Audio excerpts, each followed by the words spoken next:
बेटा आप जानते हैं सबसे अहम बात हमारी आजकल देखिए पढ़ तो सभी रहे हैं, सभी की क्लासेस चल रही हैं। वो ज्ञानी बैच में भी पढ़ रहे हैं और वो यूट्यूब पर जो स्पेशल वीडियोस आ रही हैं उनमें भी पढ़ रहे हैं रिलेटेड टू एग्जाम। देखिए एग्जाम के लिए बहुत सारी स्ट्रेटजी सभी बताते ही हैं, डिस्कस करते हैं, कंटेंट हम पढ़ ही रहे हैं, कई एक साल से पढ़ रहे हैं लगभग। लेकिन जो सवाल नहीं पता है ये उसका जवाब है। यानी एग्जाम कॉपी जो हमारे पास आएगी उस एग्जाम कॉपी में हम कैसे लिखें, ऐसे कैसे लिख दें कि एग्जामिनर बड़ा खुश हो जाए और जो चेक करने वाला है मेरे बच्चे इन्विजिलेटर है वो मेरे भाई हमें बहुत अच्छे नंबर जो है वो दे दे। ऐसा क्या है जो उनको बहुत परेशान करता है, कॉपी चेकर को परेशान करता है? बच्चे अगर ऐसा करते हैं तो वो थोड़ा किलस जाते हैं या परेशान हो जाते हैं कि वो क्या करें। तो उन गलतियों को बचाने के लिए, उन गलती हमारी ना हो और हम एक सही तरीके से सलीके से लिखने की कोशिश करें। देखिए दो बातें हमारे सामने हैं। एक दो लड़के हैं, एक के पास भी पानी है दूसरे के पास भी पानी है। एक तो प्लेट में ग्लास वगैरह रख के ले जाता है मेहमान के लिए और एक बाल्टी में पानी ले जाता है। पानी दोनों के ही पास है, यानी कंटेंट दोनों ही बच्चों के पास है, लेकिन भाई परोसना का काम जो है ये ज्यादा अहम है एग्जामिनेशन में जब हमारी परीक्षा होती है। तो क्यों ना हम चर्चा कर लें कि इंग्लिश एग्जाम कॉपी हम कैसे लिखें, एग्जामिनर को कैसे खुश करें। तो उसके लिए मैंने मेरे बच्चा कॉपी भी मैंने जो है मार्केट से वो ले ली है ना। ये स्पेसिमेन नहीं कह सकते हम इसको, है ना। ये सिर्फ एक प्रैक्टिस के लिए मैंने कॉपी मंगवा ली है ताकि हम बच्चों को प्रैक्टिस करा सके, दिखा सके किस साइज की कॉपी जो है वो होती है। ठीक है जी, इस तरह की कॉपी जो है हमारी होती है। ये आप देख सकते हैं, थोड़ी सी पेजेस जो है हमारे इस तरह से होते हैं। ठीक है भैया, चलिए इसमें लिखने का तरीका मैं आपको बता देता हूं कैसे कैसे लिखना है। तो सबसे पहले चर्चा हम करते हैं कि हमारे पास सबसे पहले रीडिंग सेक्शन आता है, अनसीन पैसेज आता है। देखिए जब अनसीन पैसेज हमारे पास आता है ना, उसका कोई ना कोई तो नंबर होता है, तो सेक्शन ए बोला जाता है उसको। जो भी हम सेक्शन कर रहे हैं मेरे भाई, भले ही वो हम ए करें, भले ही वो हम बी करें, भले ही वो हम सी करें, ठीक है मेरे बच्चे, हमें वो मेंशन करना पड़ता है। और एक बात अपने दिमाग में हमेशा ये रख लेना, जिस सेक्शन को तुमने करना शुरू किया, जिस खंड को करना तुमने शुरू किया है, उस खंड को खत्म करने के बाद ही दूसरे खंड के क्वेश्चंस तुम करोगे। ऐसा नहीं है कि पहले खंड में दूसरे खंड के क्वेश्चन के आंसर तुमने कर रखे हैं। इस बात को अपने दिमाग में बिठा लो, जिस खंड को शुरू किया है, चाहे वो ए शुरू कर लो, बी शुरू कर लो, सी को शुरू कर लो, डी शुरू कर लो, इस बात से फर्क नहीं पड़ता, है ना। फर्क नहीं पड़ता कि आप कौन सा सेक्शन शुरू कर रहे हैं, लेकिन फर्क ये पड़ता है जिस सेक्शन को आप शुरू कर रहे हैं पहले उसके क्वेश्चन अटेम्प्ट करेंगे। तो आपने भी यही करना है। ठीक है बेटा, बहुत सलीके से मैं बता रहा हूं, जल्दबाजी नहीं है, सुकून से सीख लो। तो अगर आपने सेक्शन ए उठाया है, रीडिंग का सेक्शन उठाया, तो अनसीन पैसेज मिलता है। अनसीन पैसेज के क्वेश्चंस लिखने की बिल्कुल भी जरूरत नहीं है आपको कि आप क्वेश्चंस लिखे जा रहे हैं लिखे जा रहे हैं, कॉपी ना भरो। एग्जामिनर सब जानता है, वो जानता है, कॉपी चेकर टीचर ये जानता है कि ये बच्चा क्या करने की कोशिश कर रहा है, तो तुम उसको बहकाने की कोशिश ना करो। आंसर नंबर 1 बीच में लिखेंगे इस तरह से, आंसर नंबर 1, ठीक है। बीच में हम लिखेंगे इस तरह से, जैसे मैं ये लिख रहा हूं बेटा अपने हाथ से, देखिए ऐसे करके, आंसर नंबर 1 पहला आंसर हम कर रहे हैं। और इस आंसर को करने के बाद हम अपना जवाब यहां दे देंगे कि देयर, जो भी जवाब होगा अनसीन पैसेज के पहले आंसर का, देर आर मैनी पीपल, जो भी जवाब होगा, मैं सिर्फ ये एग्जाम्पल में एक सेंटेंस लिख रहा हूं। इस तरह से मेरे बच्चे ये जवाब आ गया हमारा और ये हो गया खत्म। आपको ये बात भी पता होनी चाहिए कि कॉपीज में, जो कॉपीज हमें मिलती हैं उनमें दोनों तरफ जो है मार्जिन बने होते हैं। इस तरफ भी मार्जिन होता है, इस तरफ भी मार्जिन होता है। तो ख्याल ये रखना है जो मार्जिन है उससे इधर उधर चीजें ना जाएं, है ना। मार्जिन के बीच में ही हमें अपना कंटेंट लिखना होगा। अब ये 2 लाइन का भी हो सकता है, 1 लाइन का भी हो सकता है, 3 लाइन का भी हो सकता है आंसर।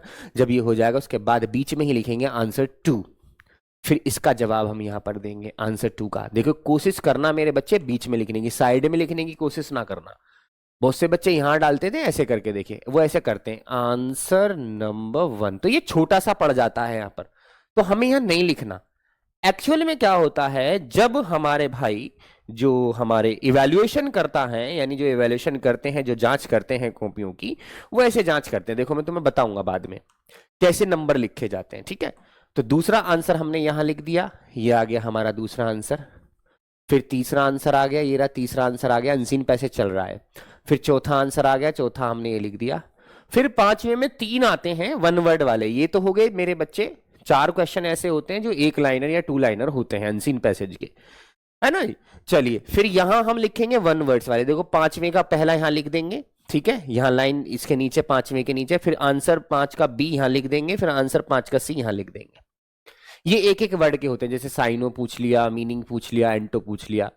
अब जो हमारा इवेल्युएशन जो कर रहा है, इवेल्युएटर है, वो क्या करता है मेरे भाई, ऐसे चेक करते हैं। देखो चलो, इसने आंसर 1 पढ़ा, ठीक है जी। देखो पहले कैसे कैसे दिए जाते हैं आंसर, ठीक है। चलिए जैसे इसके मिल गए आपको 3 नंबर, ठीक है, इसके मिल गए आपको मेरे बच्चे 3 नंबर, तो 3 नंबर यहां पर लिख दिए जाएंगे। देखो कैसे, यहां पर आपके 3 नंबर लिख दिए जाएंगे, यानी इस पे आपको 3 नंबर मिले, इस पे आपको 3 नंबर मिले, इस पे आपको 3 नंबर मिले, इस पे आपको 3 नंबर मिले, ठीक है। इस पे आपको 1 नंबर मिला, इस पे आपको 1 नंबर मिला, इस पे आपको 1 नंबर मिला। ये टोटल कितने हो गए, 3 और 3 6 और 3 9 और 3 12 13 14 15। अब टोटल मार्क्स जो है वो यहां लिखेगा कि सेक्शन ए में उसके इतने नंबर आए टोटल मार्क्स, ठीक है। या तो वो यहां लिख देगा या वो यहां लिख देगा, है ना।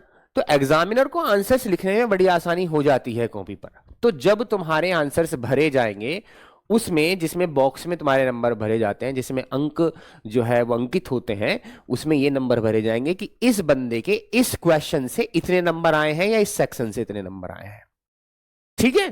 पहले ये जोड़ा जाता है, फिर इनका सब होता है, सब सब टोटल उधर लिखा जाता है। तो उस चीज को बचे हम यहां से, है ना। ओके, तो इस वजह से मैं बीच में कहने की कोशिश कर रहा हूं आपसे। साइड में देखो, अगर हम लिखते हैं, लिखने की कोशिश भी कर लेते हैं। देखिए आंसर नंबर 1, आंसर नंबर 2, तो कहीं ना कहीं ऐसा होता है, यहां पर स्पेस हमारा कम होता है और नंबरिंग थोड़ी सी आउट हो जाती है मार्जिन से, इसलिए मैंने वहां पर सिलेक्ट किया है। फिर यहां नंबर जो है, यहां नंबर देने की भी समस्या होती है, जैसे यहां दे दिया, अब यहां कहां दे, देखो दिख रहा है ना गड़बड़ सी, है ना। लेकिन यहां देखो गड़बड़ बिल्कुल नहीं दिखेगी, क्योंकि बिल्कुल आपको तरीके से यहां पर लिखा हुआ मिलेगा। तो आप इस तरह से नंबर लिखेंगे, आंसर्स, क्वेश्चन लिखने की कोशिश ना करें, ठीक। दूसरा है सेक्शन बी राइटिंग का। राइटिंग पोर्शन में सबसे पहले आर्टिकल आता है। आर्टिकल का फॉर्मेट आपको जानना होगा, और आर्टिकल का फॉर्मेट है सेक्शन बी, ऐसे लिख देंगे जब हम सेक्शन बी कर रहे होंगे। आंसर 1, पहला क्वेश्चन का आंसर, आंसर 1 आर्टिकल। सबसे पहले आर्टिकल लिखना है, आर्टिकल के बाद वो आर्टिकल लिखना है जो आर्टिकल आप लिखना चाहते हैं, यानी जिस भी विषय पर आप आर्टिकल लिखना चाहते हैं।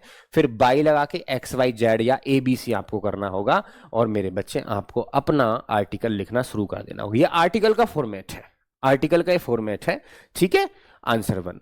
अब वो बंदा देखेगा कि इसको आर्टिकल में कितने नंबर मिले हैं, ठीक है जी। आर्टिकल में कितने नंबर मिले हैं, ये लियो, आर्टिकल में 8 नंबर मिले हैं। अब टोटल इसके नंबर यहां पर चढ़ जाएंगे कि भैया इसको इस क्वेश्चन से 8 नंबर मिले हैं, ठीक है।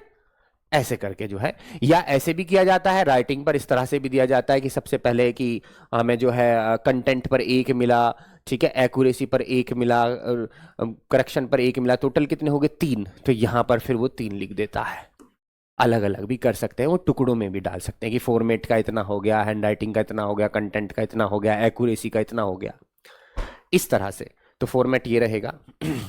लेटर में आप जानते हैं कि जब लेटर आता है तो देखो बच्चों को ये बताया जाता है ना, कि लेटर जो है मेरे भाई 1 पेज में लिखना है, जबकि ऐसा नहीं है। लेटर को हम 1 पेज में क्या 2 पेज में भी लिख सकते हैं। तो ये कोई शर्त नहीं है कि 1 में ही लिखना है, लेकिन हाँ शर्त ये है कि अगर आपने लेटर यहां से लिखना शुरू कर दिया है XYZ, ठीक है, XYZ, है ना, दिल्ली, आपने यहां से लिखना शुरू कर दिया है, तो फिर शर्त यह है कि सारे ही शब्द इसी लाइन के बिल्कुल सीध में होने चाहिए। जो भी आप सेंटेंस लिखेंगे ना जिस लाइन का, वो इसकी सीध में होना चाहिए। ये बहुत इंपॉर्टेंट चीज है, ठीक है बेटा। इसलिए कोशिश करें कि ये जो मार्जिन यहां पर दिया गया है इससे सटा के थोड़ा सा आसपास लिखे, ताकि हम लेवल बना सकें, ठीक है जी। फिर यहाँ डेट आ जाती है, साजन दूर रहना सबसे प्रिया पूजा प्रियांशी, ठीक है ना, याद है तुम्हें, 23 जैन 2026, ठीक है बेटा। इस तरह से फिर ABCD हमारा ABC आ जाता है। एडिटर का है तो हम क्या लिख देंगे, दी एडिटर। और ये एडिटर कहाँ का है मेरे भाई, गाजियाबाद या दिल्ली या अली आगरा या मेरे बच्चे इलाहाबाद, कुछ भी लिख देंगे, ठीक है। इस तरह से कोशिश ये करना है मेरे भाई कि जब ये यहां से आप पैराग्राफ बनाना शुरू करेंगे, देखो कोई भी जहां भी पैराग्राफ आएगा, इसको बनाते हुए चल रहे हैं, बनाते हुए चल रहे हैं, बनाते हुए चल रहे हैं, यहां के बाद तुम्हें यहां मत लिख देना कोई वर्ड, इस इस मार्जिन के बीच में ही कंटेंट हमारा रहना है, ठीक है बेटा, ये याद रखना है इसमें। चलिए सेक्शन सी ग्रामर आती है। ग्रामर में मेरे बच्चे आप जानते हैं 10 क्वेश्चन हमें मिलेंगे, 5 क्वेश्चन तो हमें एमसीक्यूज के मिलेंगे, ठीक है जी, मल्टीपल चॉइस क्वेश्चंस, और 5 क्वेश्चन जो हम वन लाइनर मिलेंगे। 10 क्वेश्चन ग्रामर के मिलते हैं, टोटल 20 नंबर की आती है। अब देखो कैसे, आंसर नंबर 1 यहां हमने अपना आंसर लिख दिया, आंसर नंबर 2 हमने अपना आंसर लिख दिया, आंसर नंबर 3 फिर हम यहां लिख दिया, ये नहीं मैंने जगह छोड़वाई नहीं है, यहां पर मैंने बता दिया कि आंसर 1 फिर जगह छोड़ेंगे, यानी लिखेंगे, फिर जहां भी आंसर खत्म होगा 1 फिर 2 डाल देंगे, फिर 2 करेंगे, फिर जहां 2 खत्म होगा फिर उसके आगे से 3 डालें, फिर 3 करेंगे। नंबर कैसे चढ़ेंगे, ऐसे चढ़ेंगे कि भाई इस नंबर में, इस वाले आंसर में कितने नंबर मिले आपको, 1 मिला जी, इस पे कितने मिले, 2 मिले जी, इस पे कितने मिले जी, 2 मिले जी, इस पे कितने मिले जी, 1 मिला जी, इस पे कितने मिले जी, 1 मिला जी, इस पे कितने मिले जी, 1 मिला जी, ठीक है, इस पे 2 मिल गए जी, इस पे 1 मिल गया जी, इस पे 2 मिल गए जी, इस पे 2 मिल गए जी, कितने हो गए, 2 4 5 7 8 9 10, 10 2 12, 12 और 2 14 और 1 15, तो टोटल कितने नंबर हो गए आपके, 15। तो 15 मार्क्स आपको इस जो है इस सेक्शन से मिले हैं, इस तरह से, ठीक है बेटा। तो बीच में लिखना है, साइड का कोई रूल नहीं रहना चाहिए, क्योंकि ये स्पेस कम हो जाता है, वहां पर स्पेस कम है तो हम नहीं लिख पाते प्रॉपर तरीके से। और कुछ में पिन लगी होती है, तुमने देखा ना, पिन लगी होती है, ऐसी पिन लगी होती है तो कॉपी कभी कभी पूरी भी नहीं खुल पाती है ऐसे करके, ठीक है, तो वो दिक्कत हो जाती है उसमें। नेक्स्ट देखें, ट्रांसलेशन हिंदी टू इंग्लिश कैसे करेंगे। ट्रांसलेशन हिंदी टू इंग्लिश यहां पर लिख देंगे आंसर 1, यानी ये पहला आंसर हम करना शुरू कर देंगे। बहुत क्वेश्चन तो तुम्हें लिखने ही नहीं कॉपी में, सिर्फ आंसर से आंसर लिखने, आंसर का नंबर डालेना कि तुम कौन सा आंसर कर रहे हो। ऐसा भी हो सकता है कि आंसर हम कर रहे हैं मेरे भाई, ऐसा भी हो सकता है कि आंसर हम कर रहे हैं दूसरे का ए, तो ऐसे लिखेंगे, फिर दूसरे का ए कर रहे हैं या दूसरे का 1 कर रहे हैं, ऐसे रोमन अंक में लिखे हो, या दूसरे का 5 कर रहे हैं या 4 कर रहे हैं, ठीक है जी, या दूसरे का बी कर रहे हैं, तो वो लिखना होगा। तीसरे का ए कर रहे हैं या तीसरे का चौथे का बी कर रहे हैं, तो बता देना होगा कौन से का आंसर कर रहे हैं, ठीक है बेटा। यहां मैंने आंसर सिर्फ 1 लिख रखा, हो सकता है 1 का बी हो सकता है 1 का सी हो सकता है 1 का 1 हो, ऐसे करके कि 1 का पहला वाला जो सब क्वेश्चन है, फिर हम हिंदी टू इंग्लिश ऐसे ट्रांसलेट कर लेंगे। ओके, नेक्स्ट देखते हैं। यहां देखिए अब है सेक्शन डी। सेक्शन डी में लिटरेचर आती है और सबसे पहले आती है हमारी पोम, पोम का स्टेंजा। पोम का स्टेंजा हम मेरे बच्चे जो स्टेंजा आया होगा उसका पहला अक्षर, और मेरे बच्चे जो स्टेंजा आया होगा उसके लास्ट अक्षर जो है ऐसे करके हम लिख देंगे और डॉट डॉट डॉट लगा देंगे। इसका मतलब हम ये वाला स्टेंजा कर रहे हैं। स्टेंजा से सिर्फ 3 ही क्वेश्चन बनते हैं मेरे बच्चे, 2-2 नंबर के, तो answer number 1, answer number 2, answer number 3, ठीक है। इन सब के आपको 3-3 आपको 2-2 नंबर जो है मिल जाएंगे, क्योंकि 6 नंबर की तो टोटल आती ही आती है। तो टोटल कितने हो गए इस पे, टोटल मिल गए हैं आपको 6 मार्क्स, ठीक है भाई। ऐसे ही सबसे बड़ी समस्या सेंट्रल आइडिया की भी आएगी। सेंट्रल आइडिया में जान लेना, सेंट्रल आइडिया का कोई फॉर्मेट तो है नहीं, लेकिन ये है कि लिखने का सही सलीका ये है कि दोनों तरफ मार्जिन होने चाहिए, सेंट्रल आइडिया ऊपर लिखना चाहिए। जिस भी पॉम का सेंट्रल आइडिया लिख रहे हैं उसका नाम यहां पर आ जाना चाहिए, जैसे माई मदर एट 66, जैसे आंट जेनिफर टाइगर, जैसे कीपिंग क्वाइट, वॉट एवर। फिर हम अपना सेंट्रल आइडिया लिखेंगे बिल्कुल सलीके से, कोई इसमें कोई फूल पत्ती बनाने की जरूरत नहीं है। और लास्ट में लिख देंगे बाई, और बाई के बाद लिख देंगे पोएट का नेम, कि वो पोम जो है जिसका सेंट्रल आइडिया वो लिखी किसने है, ठीक है बेटा। इस तरह से हम अपनी पॉम जो है वो कंप्लीट कर लेंगे। इसके बाद हमारे शॉर्ट क्वेश्चंस आ जाते हैं। शॉर्ट क्वेश्चंस 1 करना है, 2 करना है, जो भी करने हैं। इसके बाद हमारे लॉन्ग क्वेश्चंस आ जाते हैं। तो बहुत ज्यादा फूल पत्ती इसमें बनाने की जरूरत नहीं है तुम्हें। कुछ बच्चे कहेंगे कि क्या ये हम हेडिंग्स ब्लैक में डाल सकते हैं। हाँ जी सर, ब्लैक में डाल सकते हैं, आप कोई टेंशन वाली बात नहीं। लेकिन आंसर्स आप हमेशा ब्लू पेन से लिखना, प्लस जेल पेन हम यूज नहीं करेंगे, बॉल पेन यूज करना अच्छा से, ठीक है। चलिए, और मैं क्या कह रहा हूं, थोड़ा सा बहुत बारीक पेन मत लेके जाना, बारीक निब वाला जो पेन है वो मत लेके जाना, उससे हैंडराइटिंग थोड़ी उटपटी सी आती है। थोड़ा सा ऐसा लेके जाना थिक हो, थिक से हैंडराइटिंग ठीक आती है, ठीक है, बहुत महंगा पेन यूज नहीं करना है, ये बड़ा महंगा लाओगे जब भी पेपर अच्छा होगा, ऐसा नहीं है। ठीक है, लेकिन नीट एंड क्लीन हमें लिखते चलना है।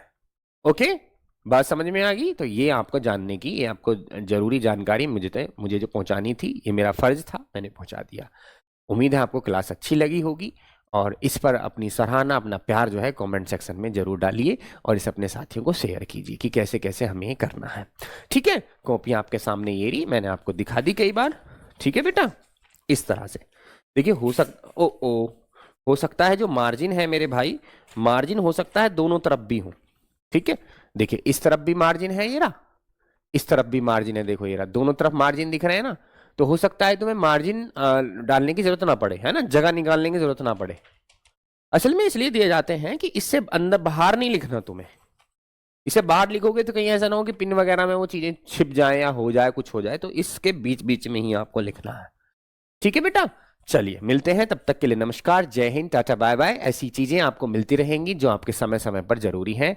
जय Hind, tata bye bye, love you बेटा।